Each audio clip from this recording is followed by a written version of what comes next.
주 예수 그리스도로부터 은혜와 평강이 함께 하시기를 축원합니다.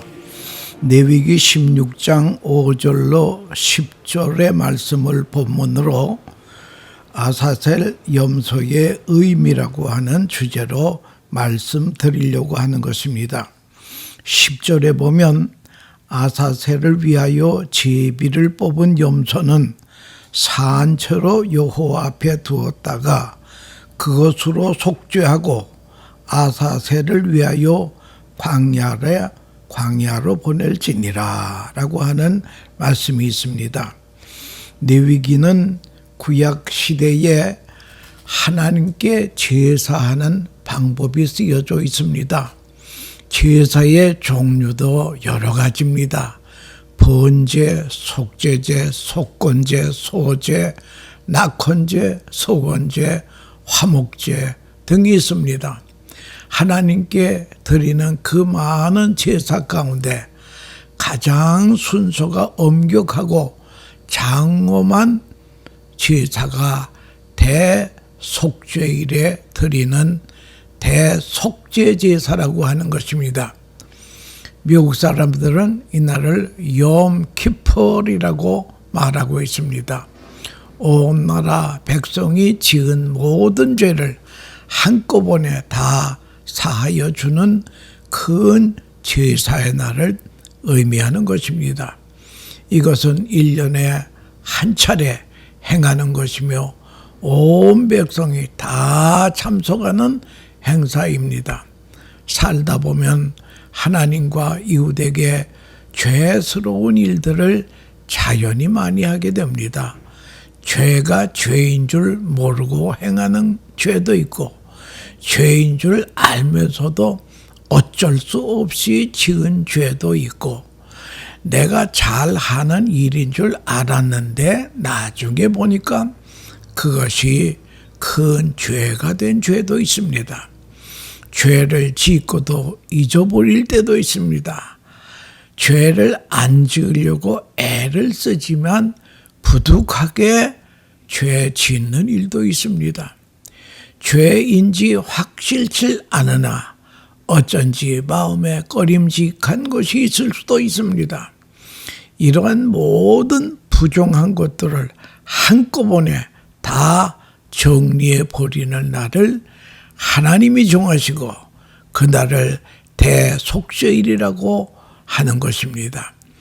이 날은 매년 유대 달력으로 7월 10일에 실세하는데 금년 2021년에는 9월 15일, 16일이 대속죄일이 되겠습니다.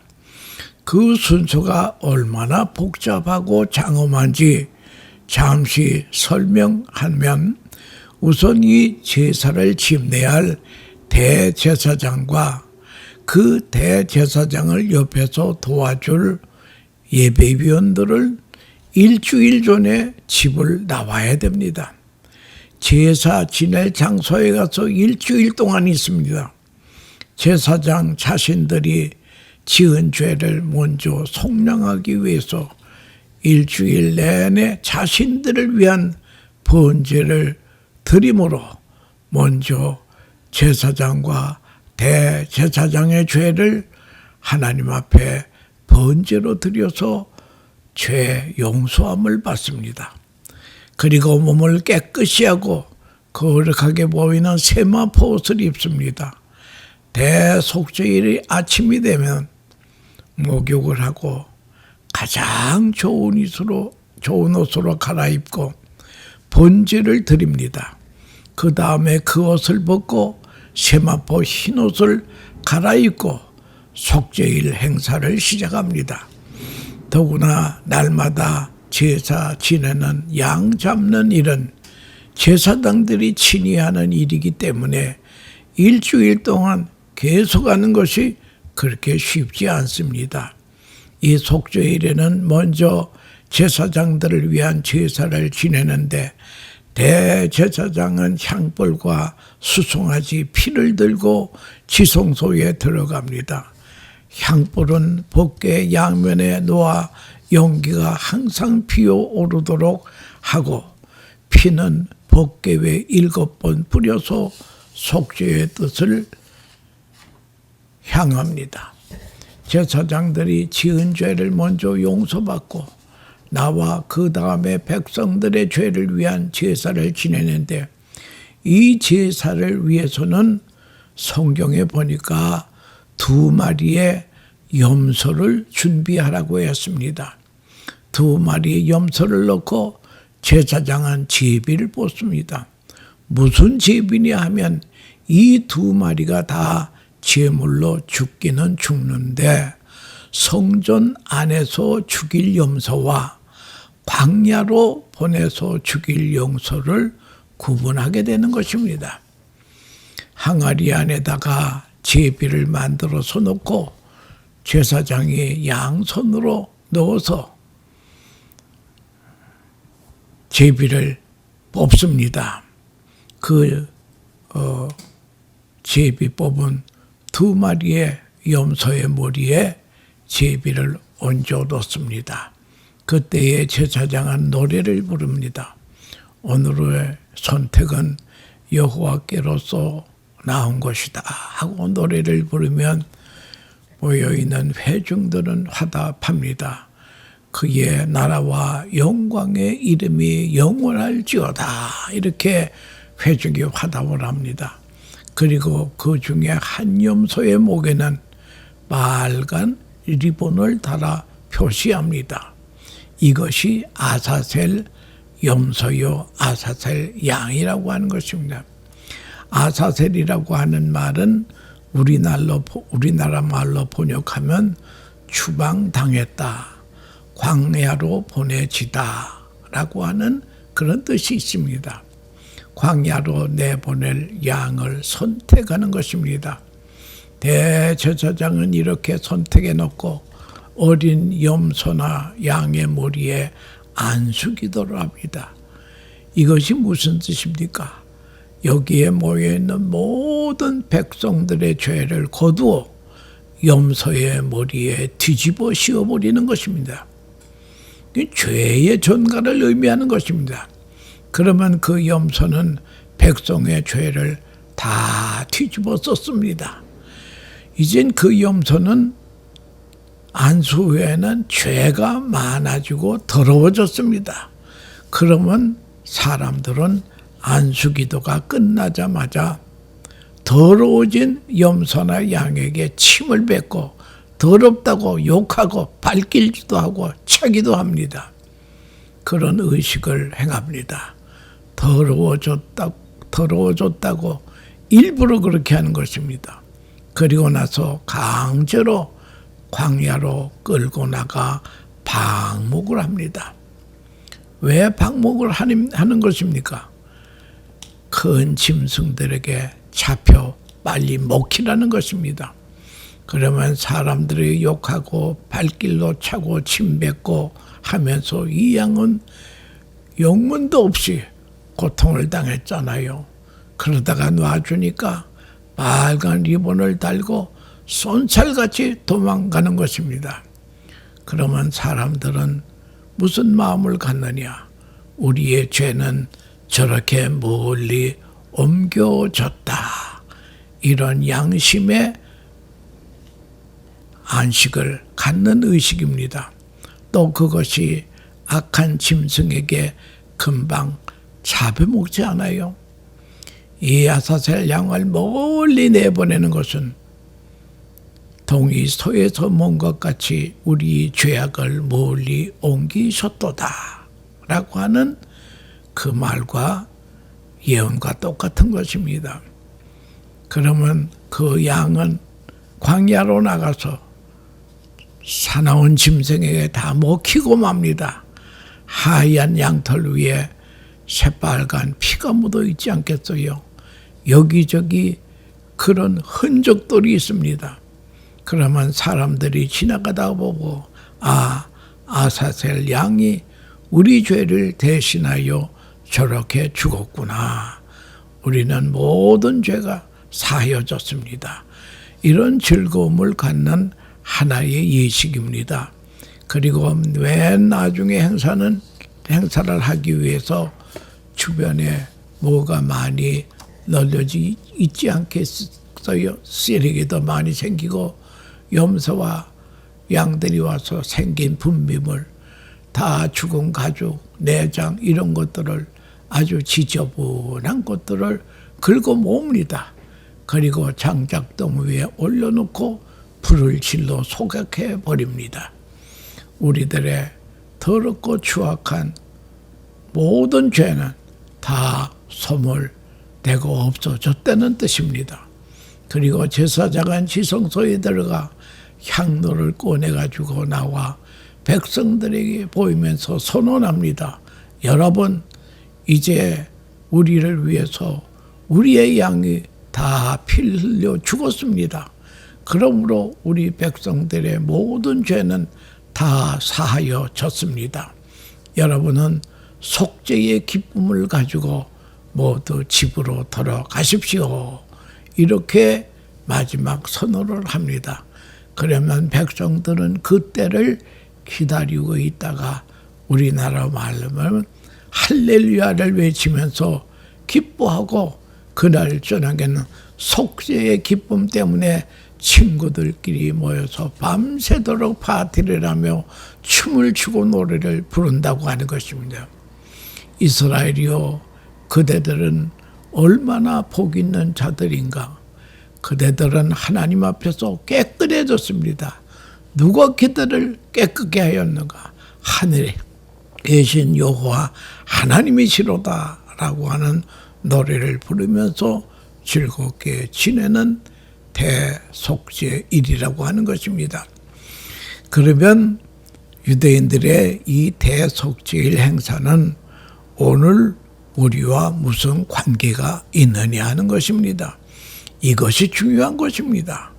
이 행사는 예수 그리스도의 십자가 사건의 예표가 된다라고 하는 것입니다. 대속죄에는 그날 하루 한 번으로 백성의 모든 지은 죄를 다 없이 해주는 영적인 행사입니다. 이제 우리는 예수 그리스도의 십자가 사건을 믿음을 통해서 양을 잡아서 번제 드릴 필요는 없게 되었습니다. 이제는 그것을 그만하라. 하나님이 사람이 되신 예수님이 십자가상에서 단번에 제물로 드려 온 인류의 죄를 다 용서해 주셨다고 하는 것입니다. 그러니까 아사셀 양은 예수 그리스도의 십자가의 예표입니다. 히브리서 기자는 9장 12절과 14절에 이런 말을 했습니다. 염소와 송아지의 피로 아니하고 오직 자기 피로 영원한 속죄를 이루사 단번에 성소에 들어가셨느니라. 염소와 황소의 피와 및 암송아지의 죄로 부정한 자에게 뿌려 그 육체를 정결하게 하여 거룩하게 하거든 하물며 영원하신 성령으로 말미암아 흠이 없는 자기를 하나님께 드린 그리스도의 피가 어찌 너희의 양심으로 죽은 행실에서 깨끗하게 하고 살아계신 하나님을 섬기게 못하겠느냐. 이렇게 속죄를 선언하는 것입니다. 여러분, 다른 종교는요, 고행을 통해서 그들의 신에게 나아가려고 하지만 기독교는 하나님이 인간을 찾아오시는 종교입니다. 이것이 기독교의 진리가 아니겠습니까? 그리고 구원 얻는 방법도 내가 고행을 하거나 노력을 하고 선한 일을 많이 해서 그 점수를 매고 하나님이 구원하신 것은 아닙니다. 구원에 관한 내 공로는 하나도 없다라고 하는 것입니다.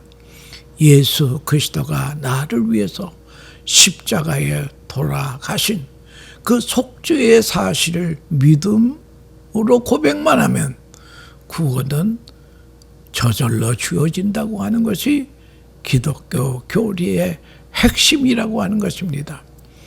그래서 예수님은 말씀하셨습니다. 수고하고 무거운 짐진 자들은 다 내게로 오라. 내 멍에는 쉽고 내 짐은 가볍다. 기독교는 하나님이 인간을 찾아오소서 나를 불러 하나님의 백성 삼으시고 하나님의 자녀 삼았었다고 하는 것입니다. 우리는 그 사실에 대한 믿음의 응답만 하면 된다라고 하는 것입니다. 대속죄일의 행사는 백성들이 양이나 수소, 염소, 우리 죄를 위해서 다 죄값을 치르고 죽었다고 믿으면 그날로 백성들의 속죄는 해결되는 것입니다. 그렇게 해서 죄 용서의 기간, 그 유효 기간은 1년이라는 거예요. 1년 후에는 다시 대속죄일 행사를 해야 됩니다. 그러나 예수 그리스도께서 십자가에서 나와 여러분들의 죄를 위해서 단번에 제사 지낸 바 되어서 죄의 용서는 영원하다라고 하는 것입니다. 한 번 믿기만 하면 용서는 영원하다라고 하는 것을 이걸 알아야 됩니다. 이것을 칼빈은 성도의 견인이라고 말했습니다. 이렇게 믿음으로 구원받은 사람들이 하나님의 엄청난 은혜가 고마워서 하나님의 나라의 확장을 위해서 선한 일을 위해서 우리가 힘쓰는 것뿐이라고 하는 것입니다. 선한 일로 구원받은 것이 아니면 구원받은 하나님의 자녀가 하나님의 자녀답게 사는 선한 일을 하는 것은 구원의 결과라고 하는 것을 알아야 됩니다. 이제 속죄일에 쓰여진 짐승은 흠이 없는 어린 양이어야 합니다. 양들을 기르는데 이렇게 봐서 제일 좋은 양을 선택합니다. 깨끗하고 건강하고 상품 가치가 있는 것을 선택해서 하나님께 제물로 드리고 나였습니다. 만약 양떼 중에서 시원치 않거나 병들거나 다른 것보다 보기 안 좋거나 저거는 있으나 마나한 그런 것을 하나님께 드리면 하나님은 그런 제사를 안 받으십니다. 그건 무효입니다. 드려야 소용이 없다는 거예요. 그래서 항상 흠없고 점없는 깨끗한 양을 드려야 합니다. 우리가 하나님 앞에 드리는 것도 언제나 그 정신은 가지고 우리가 예배에 임해야 된다라고 하는 것을 알아야 됩니다. 우리 죄를 대속하신 예수님은 어떤 제물입니까? 그분은 흠과 티가 없다고 했습니다. 그래서 그분은 하나님 앞에나 인류 앞에서 흠 없는 분입니다.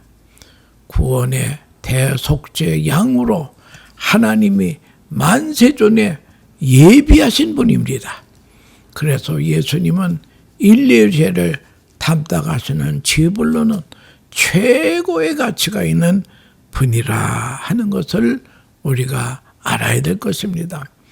그래서 그분의 희생이 모두 다 구원에 이르게 하는 은혜를 받게 된다라고 하는 것입니다.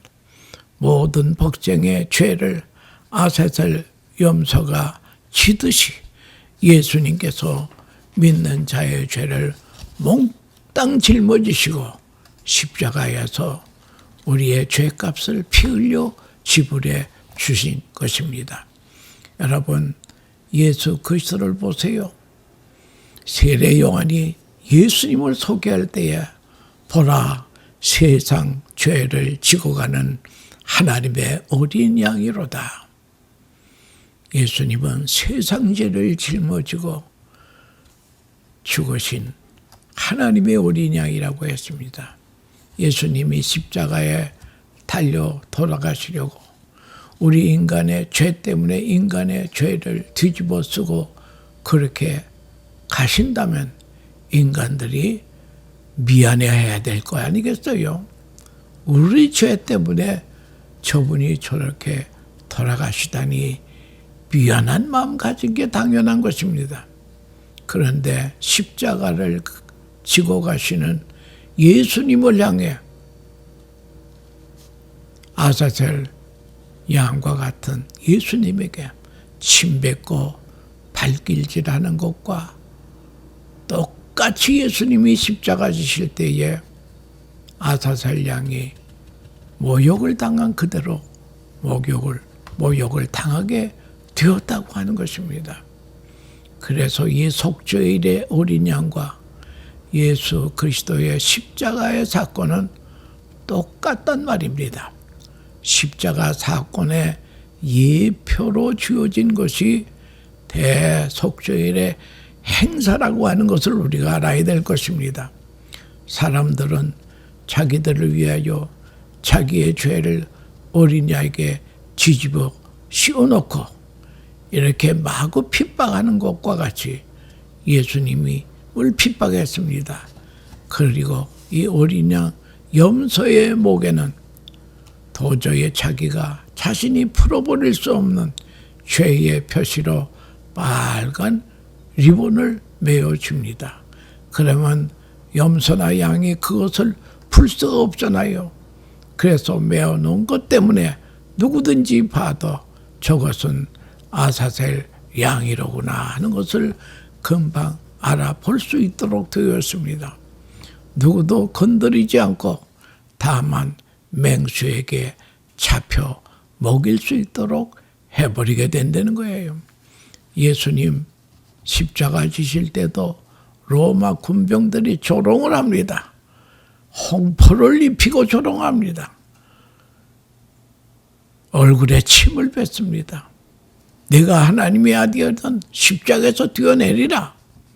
이렇게 그분은 뛰어내릴 수도 있는 분이지만 능력이 있는 분이지만 힘이 없는 것처럼 우리들의 죄를 대속하기 위해서 끝까지 매달려 운명하신다고 하는 사실이라. 예수님도 그 수치의 홍포를 입고 만민 앞에 아무 죄도 없이 죄인의 모습으로 나타났습니다. 이제 그 아사셀 양은 사나운 짐승에 물려 잡혀 먹힙니다. 광야로 추방돼 버리지 않았습니까? 잡혀 먹힐 때까지 돌아다녀야 합니다. 예수님도 마찬가지입니다. 하나님 나라의 영광의 보좌를 떠나서 광야 같은 세상으로 보내줘. 어린 양은 사나운 맹수와 같은 마귀의 존재들이 사정없이 찢어버렸습니다. 아사셀이 찢기어서 그 가죽에 붉은 피가 물들어 있음을 보고 백성들은 속죄의 감사와 즐거움을 얻게 되는 것입니다. 지금 우리는 예수 그리스도의 십자가의 보혈 때문에 구원의 기쁨을 누리고 있는 것이 아니겠습니까? 그래서 이 대속죄일은 예수 그리스도의 십자가의 예표로 지어지는 것입니다. 예수 그리스도는 어떻게 했습니까? 예수님은 십자가당에서 다 이루었다 하시고 운명하셨습니다. 이때의 지성소의 휘장이 아래로부터 위로 찢어진 게 아니에요. 위로부터 아래까지 찢어졌습니다. 이거는 인간이 하는 것이 아니라고 하나님이 하신 것입니다. 이게 무슨 뜻입니까? 여러분, 하나님의 보좌는 공의의 보좌, 사랑의 보좌입니다. 하나님의 공의와 하나님의 사랑이 완전히 이루어졌대나 완성되었다고 하는 그런 의미가 되는 것입니다. 이제는 누구든지 다 제사장이 되었습니다. 내가 하나님 앞에 어떤 죄가 있을지라도 옛날은 제사장에게 나가서 죄를 고했지만 지금은 중보자가 필요 없습니다. 베드로전서 2장 9절에 오직 너희는 택하신 족속이요 왕 같은 제사장들이요 거룩한 나라요 그의 소유된 백성이니 이는 너희를 어두운 가운데서 불러내요 그의 기이한 빛에 들어가게 하신 자의 아름다운 덕을 선전하게 하려 하심이니라. 내 자신이 직접 하나님을 만날 수 있는 길을 주님이 열어놓으셨다는 거예요. 그래서 성서 휘장은 주님의 몸이라고 했습니다. 우리의 몸이 찢기심으로 말미암아 우리는 이제는 다 대제사장이 되어 하나님 앞에 직접 나아가서 예배하고 기도할 수 있게 되었다고 하는 것입니다. 하나님께 직접 말할 수 있는 길은 예수 그리스도라고 하는 길을 주님이 열어주셨기 때문입니다. 그래서 예수 그리스도 이후의 신자들은 은혜의 시대에 산다는 것입니다. 대속죄일의 제사 순서는 처음부터 끝까지 대제사장이 집례를 하는 것입니다. 마찬가지로 우리 예수님께서 십자가 지실 때도 처음부터 끝까지 주님이 십자가를 지는 대속죄를 완성했다고 하는 것입니다. 이제 대속죄일에 맨 마지막에 대제사장은 온 백성에게 선언합니다. 여러분, 이 속죄일 행사로 말미암아 이제 여러분들의 모든 죄는 다 용서받았습니다. 기쁨으로 돌아가십시오. 이렇게 선포합니다. 이제 예수님께서는 십자가 지실 때에 마지막이 아버지여 저들의 죄를 용서해 주시옵소서.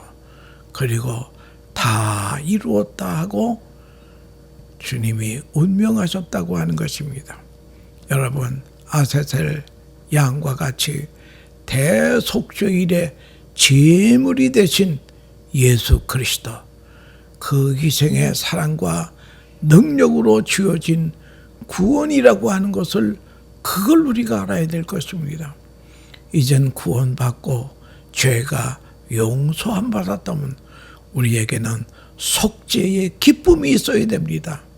나를 위해서 십자가에서 살을 떼시고 피를 흘려주신 예수 그리스도의 속죄의 기쁨이 우리에게 항상 충만하고 그 은혜에 대한 감사가 있어야 된다는 거예요. 탈무드의 요마라는 책에 거기 요마 6장 6절에 보면 이런 것도 있어요. 염소를 끌고 산 꼭대기에 절벽으로 갑니다. 사람들을 지켜보고 있습니다. 큰 바위에 주흥끈으로 염소 뿔을 묶어 놓습니다. 그러니까 이 염소와 큰 바위는 이제 하나가 된 거예요. 그리고 염소를 절벽 밑으로 굴러 내려 보냅니다. 그러면 그 염소는 피가 낭자하여 처참하게 죽는 것을 확인한 후에 백성들은 돌아온다는 거예요. 염소가 그들의 모든 불의를 가지고 무인지경에 이르거든 그는 염소를 광야에 놓을지라. 아사셀 염소의 그 처참한 찢기고 희생됨으로 이스라엘의 죄가 1년 동안 용서받았다 하면 예수 그리스도의 십자가 상에 피 흘려 죽으신 그 대속은 평생 영원하다고 하는 그러한 은혜를 우리가 받게 되었다고 하는 것입니다. 이제 우리는 구원의 기쁨과 속죄의 감사와 이제는 여기에 대하여서 성도답게 하나님의 자녀답게 천국 백성답게 사는 길만 남았다 하는 것을 우리가 생각하면서 근본 고난주의를 지나시다가 영광된 부활주의를 맞이하는 복된 성도들 되시기를 축원합니다. 감사합니다.